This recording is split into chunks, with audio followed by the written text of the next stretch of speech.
Hello friend, good morning. कैसे हैं आप लोग? उम्मीद करती हूँ कि आप लोग बहुत अच्छे होंगे और अच्छे से पढ़ाई भी कर रहे होंगे। तो संपूर्ण हिंदी व्याकरण में हम लोगों ने 4 क्लास देख लिया था। भाग 4 तक हम लोग देख लिए थे। आज भाग 5 देखेंगे और इसका विषय क्या है? तो इसका विषय है संधि। आज हम पढ़ेंगे संधि। संधि किसे कहा जाता है? तो संधि जो है यह दो वर्णों के मेल से होने वाले विकार या परिवर्तन जो होता है, जिसे परिवर्तन कहते हैं, तो परिवर्तन को हम क्या कहते हैं? संधि कहते हैं। दो वर्णों के मेल से होने वाले विकार को हम संधि कहते हैं। संधि जो है संस्कृत का शब्द है। संधि शब्द जो है यह संस्कृत का शब्द है। जो दो शब्द या पद जब एक दूसरे के पास होते हैं तब उच्चारण की सुविधा के लिए पहले शब्द के अंतिम और दूसरे शब्द के प्रारंभिक अक्षर एक दूसरे से मिल जाते हैं। एक दूसरे से जब वो मिल जाते हैं तब वो संधि हो जाते हैं।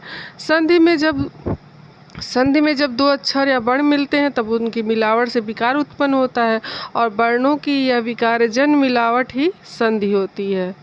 तो किसे कहा जाता है? तो दो वर्णों के मेल से होने वाले विकार जो होते हैं उसको हम संधि कहते हैं। इसका आसान ट्रिक है कि इसका जो ट्रिक है, मिले दो वर्ण बदल जाएं। पहले दो वर्ण मिलते हैं फिर उसका अर्थ जो है वो बदल जाता है, तो वह संधि कहलाते हैं। अब है इसमें संधि के भेद कितने होते हैं? तो संधि के भेद कितने होते हैं? तो सबसे पहले इसमें संधि के भेद किसे कहते हैं? संधि के भेद जो हैं वह 3 होते हैं। कौन कौन से होते हैं? संधि के भेद कितने होते हैं? तो 3 होते हैं। कौन कौन सी संधि?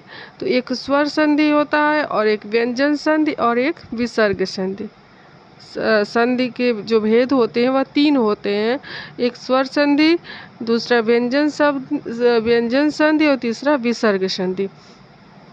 तो सबसे पहले इसमें आता है, संधि के भेद में सबसे पहले आता है स्वर संधि।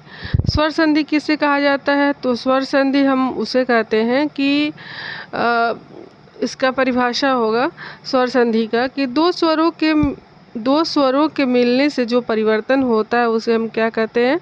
स्वर संधि कहते हैं। दो स्वरों के मिलने से जो परिवर्तन होता है उसे हम क्या कहते हैं? तो उसे हम स्वर संधि कहते हैं। फिर इसका उदाहरण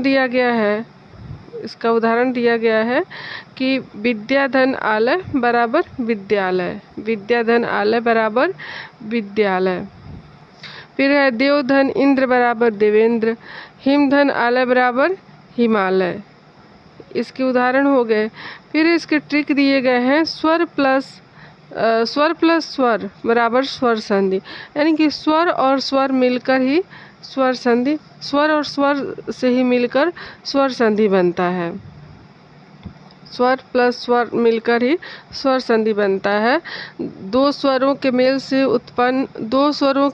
उत्पन्न विकार अथवा रूप परिवर्तन को हम स्वर संधि कहते हैं। और स्वर संधि के भी भेद होते हैं। कितने भेद होते हैं? तो स्वर संधि के जो भेद होते हैं वो होते हैं 5 भेद होते हैं। इसको हम अगली क्लास में पूरा देखेंगे उसको। फिर इसमें दूसरा आता है व्यंजन संधि। व्यंजन संधि किसे कहते हैं? व्यंजन संधि किसे कहा जाता है? तो व्यंजन संधि दो व्यंजनों अथवा व्यंजन स्वर प्लस स्वर के मेल से होने वाले परिवर्तन को हम व्यंजन संधि कहते हैं। व्यंजन संधि किसे कहते हैं? तो व्यंजन से स्वर अथवा व्यंजन के मेल से उत्पन्न विकार को व्यंजन संधि कहते हैं। जैसे कि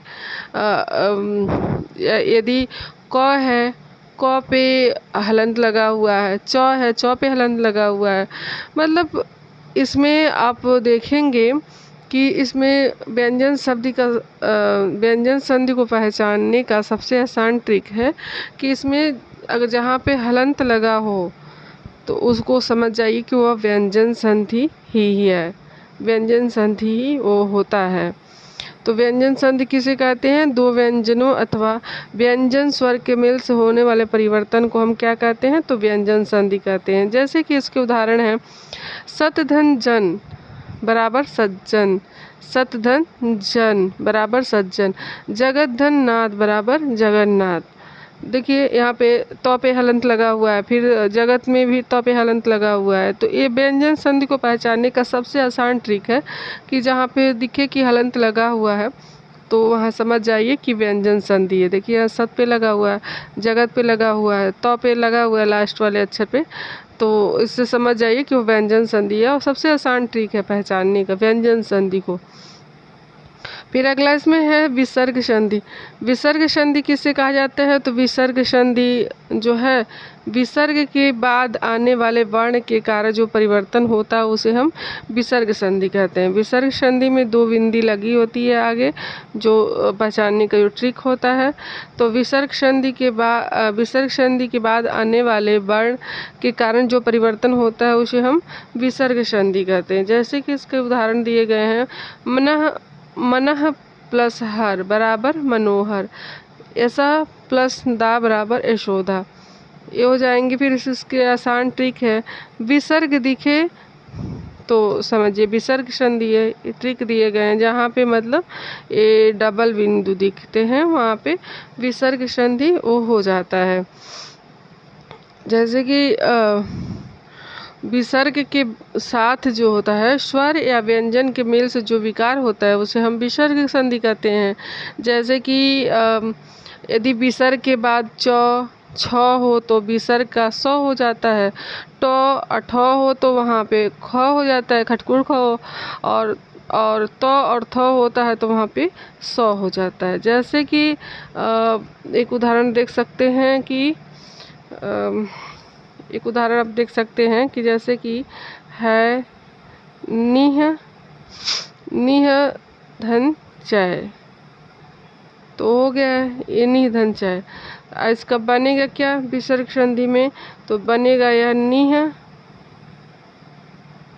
इसका क्या हो जाएगा? इसका हो जाएगा निश्चय। क्या हो जाएगा? निश्चय बनेगा। निह फिर विसर्ग लगेगा, फिर चय होगा तो इसका बन जाएगा क्या? निश्चय हो जाएगा। ठीक है। फिर अगला इसमें एक उदाहरण और आप लोग देख सकते हैं। एक उदाहरण और देख सकते हैं कि जैसे कि मान लीजिए है निह फिर विसर्ग उसके बाद से प्लस छल, तो इसका क्या बन जाएगा? इसका हो जाएगा बराबर निश्चल। तो ये जो बिंदी जो लगती है विसर्ग संधि की, यही पहचाने का एक ट्रिक होता है। तो इसको हम कैसे समझ सकते हैं कि विसर्ग के साथ स्वर या व्यंजन के मेल से जो विकार होता है उसे हम विसर्ग संधि कहते हैं।